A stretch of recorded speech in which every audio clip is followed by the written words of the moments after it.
All right, everybody, welcome to this week's tutorial. The theme for this week is going to be liquid. All kinds of different types of water, bubbles, and sticky, gooey, whateverness.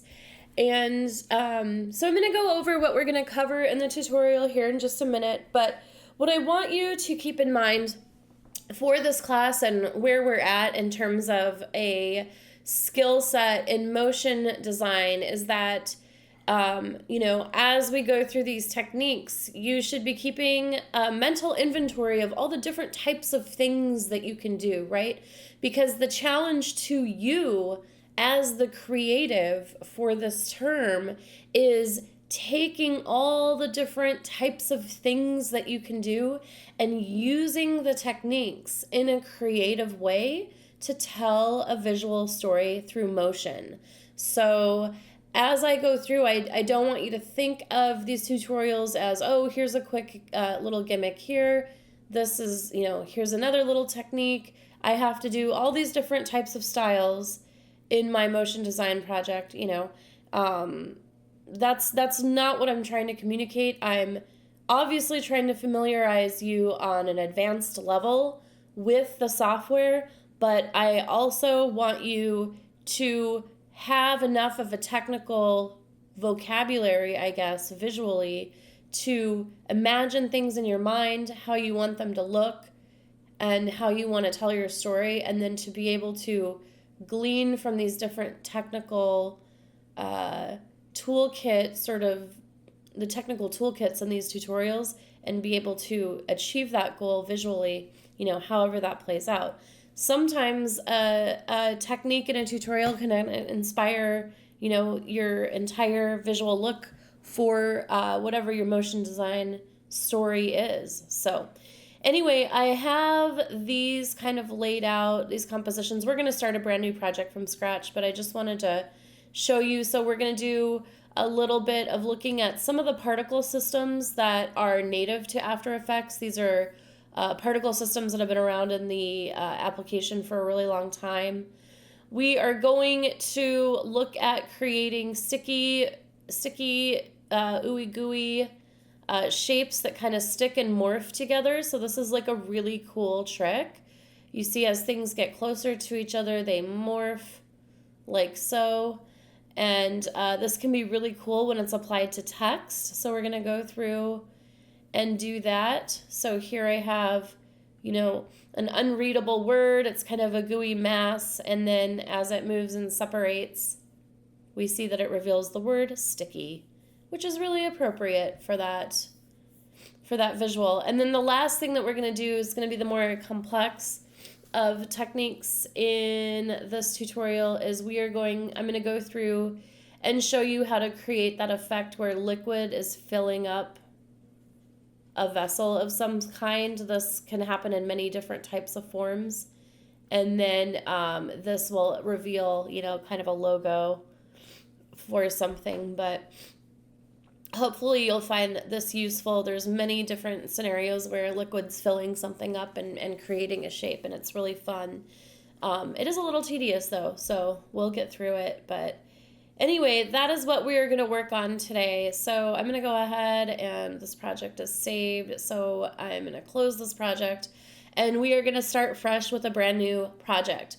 So if you haven't done so already, go ahead and launch After Effects.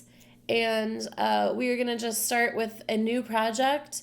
You're going to want to go ahead and save that project to your desktop before we even move forward. So I'm going to go ahead with this project, and I am going to call it Liquids. You can call yours whatever you want. I'm going to save it to my desktop. We don't need any external files for this. This is all in-house, so all good there. I'm going to go ahead and do a new composition. I had done a 1080 by 1080 on the examples that I came up with. For mine, I'm going to do a 1920 by 1080.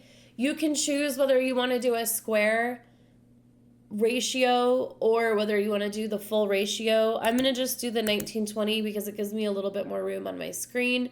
But obviously the 1080 by 1080 is better for, like, when you upload this at the end, if you want it to be a YouTube short or whatever, the 1080 ratio works better for that, or however you want to do it. We'll go over that towards the end of the tutorial.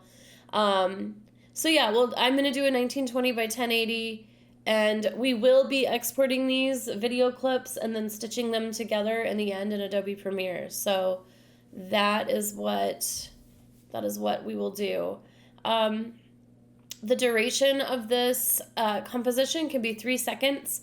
Some of these we're going to make a little longer, some a little shorter, but we'll just leave it at 3 seconds for now. And I'm going to call this first composition Bubbles, because we're going to go into the native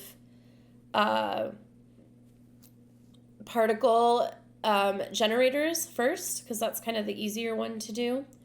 So I have a white background that I chose. I'm actually going to go ahead and add in a different color here. You don't need to access your libraries for this tutorial, but you can if you like. You can access your color libraries here if you've got anything saved. You can do that, But for this, I'm just going to go ahead and use the color picker. So anyways, I'm going to go ahead and add a new solid here. And I'm going to choose, for my color, a light pink color. Now, of course, this is a tutorial, so I want you to do the things I'm doing, but in your own way, right? You're following along, so you can... I want to see that the techniques are evident in your submission, but you can kind of achieve those however you like. So if you're still kind of feeling a little bit intimidated by After Effects, it's easier to just follow along and do what I do.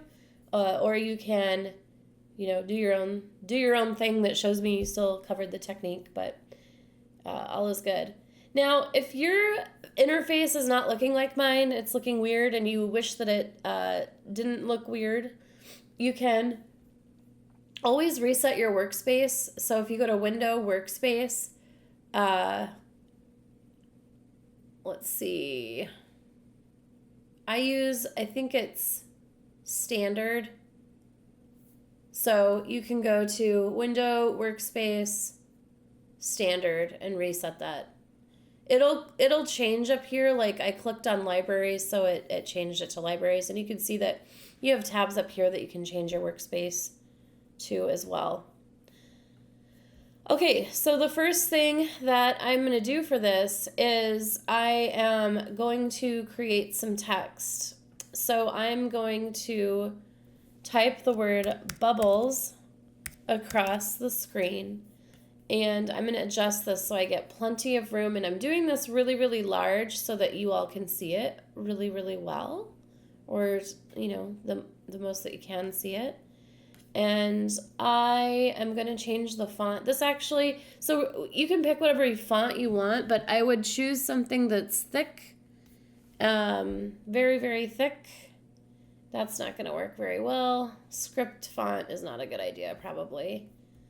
Something that's very thick and bubbly if you want to thematically follow the vibe of the word bubbles. So...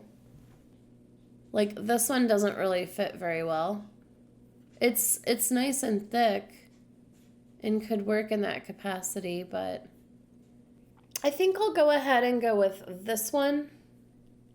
But I'm gonna make a modification to it.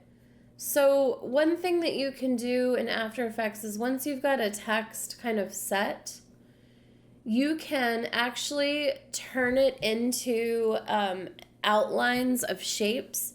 And this is similar if you've ever been an illustrator and you have text and you've created outlines with the text. You can do that in After Effects as well and turn it into shapes. And we'll be doing more complex things with shapes in that way with text as the term goes on. But anyways, so I'm going to come over here. My pink pale layer, solid layer, I'm just going to lock that because I keep accidentally moving it, and I'm going to annoy myself with that. And then I'm going to click on the layer bubbles. And what I want to do is come to layer create and then create shapes from text. And then what you're going to see here is that it's actually shut the visibility off of my text layer. It did leave it there for me, but now I have a shape layer with bubbles. And if I toggle down the contents, you can see I have each letter here as a shape in this particular layer. So that's cool. So these are shapes now. They're no longer an actual text object.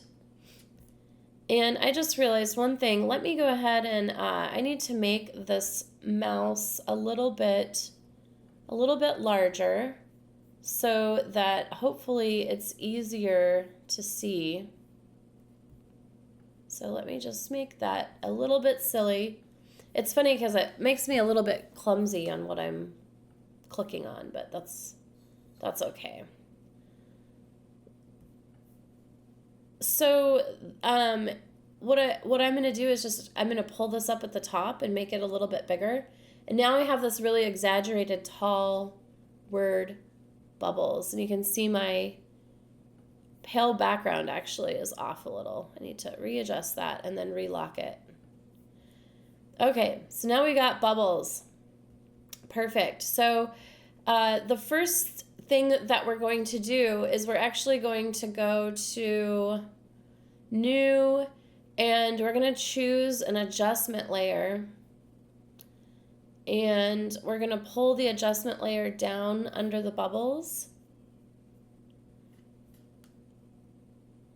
And then what we need to do is we're going to generate something called CC Bubbles. It's been in After Effects for a long time.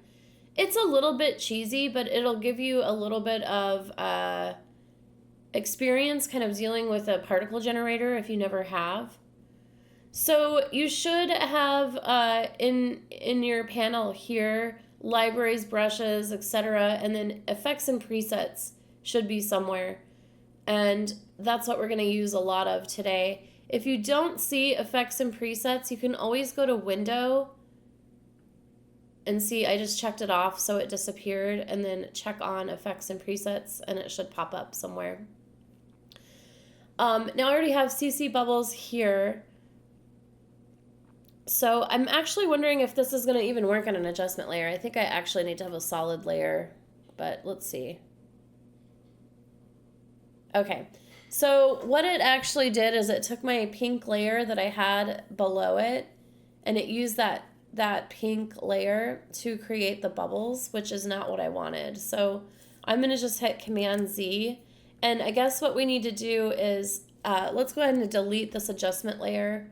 I guess I do need to do a solid for this. And so for the solid layer color, I would just pick something that contrasts with whatever background you chose. So I'm going to choose a really bright pink. I'm going to bring this down under bubbles, and then I'm going to go ahead and apply the CC Bubbles to that layer.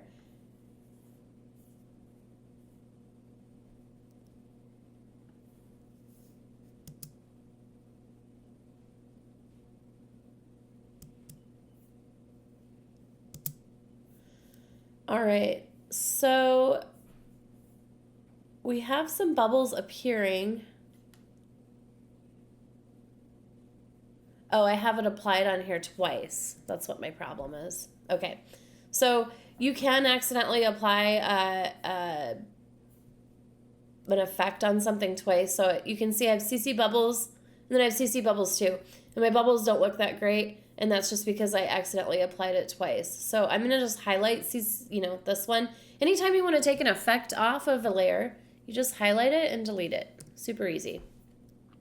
So I guess with this particular particle generator, and I suppose that's probably true with all solids, I was thinking maybe we could have switched to adjustment layers, but some of the particle generators use the color of the solid layer to, create the color.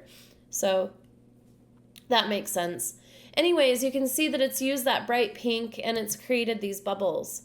And so yay, right? Because our text says bubbles and we've got bubbles in the background.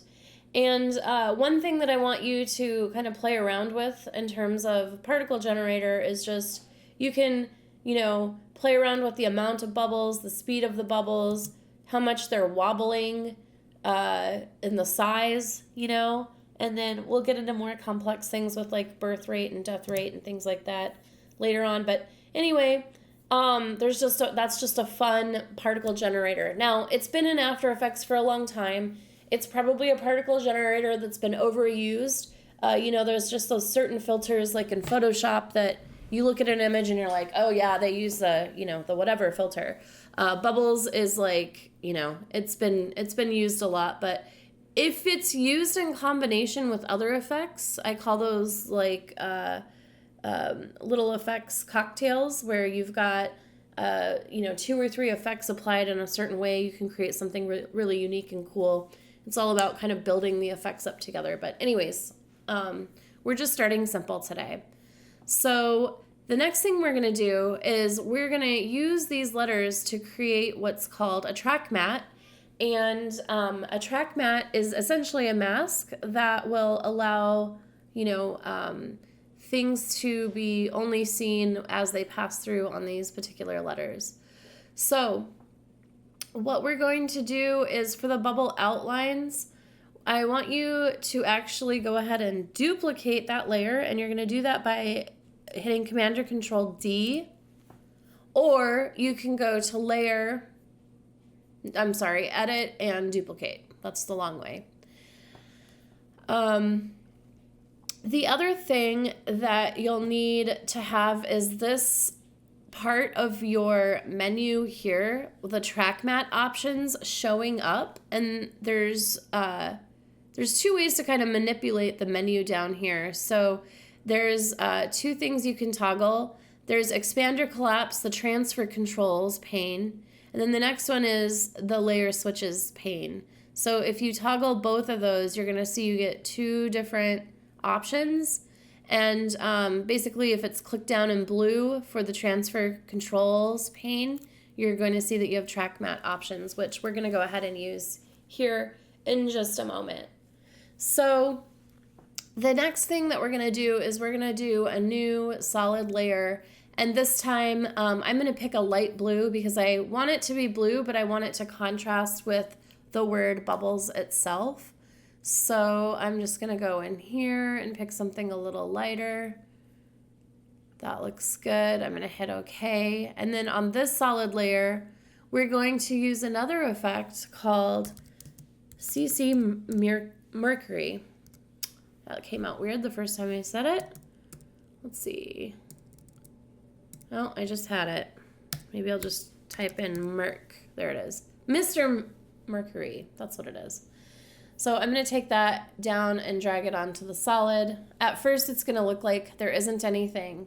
But this is a great liquid generator. It's been around in After Effects for a long time, but it kind of creates this sort of exploding goop type of look.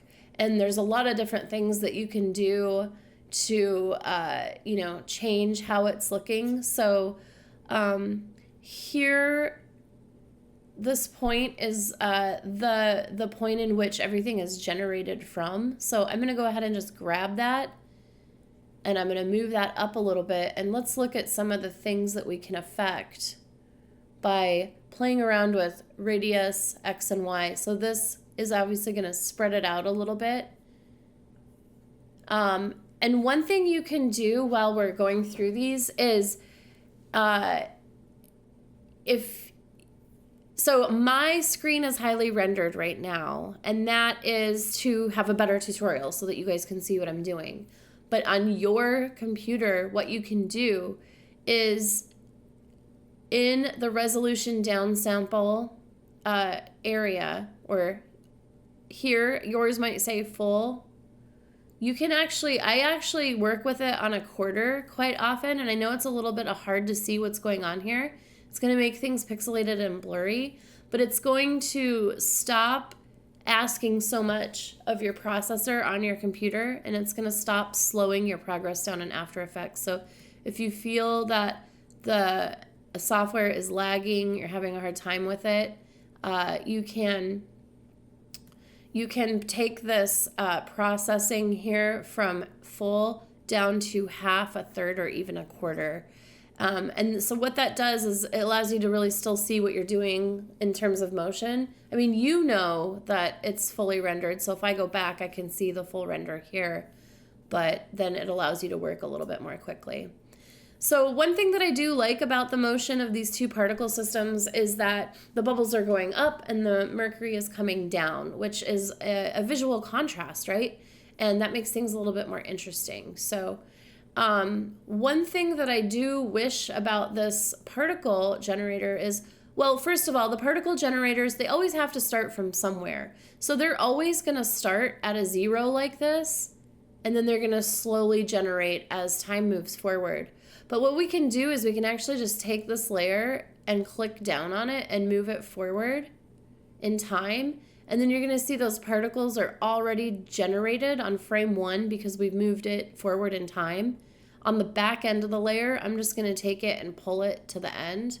So that way, the motion in this little composition is starting right off the bat with particles. We don't visually have to go through those particles beginning from nothing, which they always will. And sometimes that's what you want to happen on a particular project, but not always. Okay. So let's look at this a little bit more. I am not going to go through and move all these around, but I do want you to play around with all the different controls. And you're going to see these types of controls. They're typical on any particle system that you deal with in any type of motion software, whether it's 2D or 3D. You're going to sort of see the same few things. And you can also see that they're the way that the blobs sort of look, there's a little bit of rendering to give a bit of a three-dimensional sort of feel to it. So, but you can go in and, do you want to change the animation? Do we want it to be like twirly instead, for example? And that's going to kind of change the nature of how that looks. So do go around and through these different settings and play around with them to get a sense of how you can control particle systems. For the sake of time, I'm going to go ahead and move forward when we're going to finish out the first part of this tutorial. So the next thing that we need to do is we need to add a track matte to our second layer of bubbles. So this is going to turn into a mask because I only want these blobs showing up when they pass over the letters themselves. Right? Otherwise, it's too chaotic, and I don't think it looks very cool at all.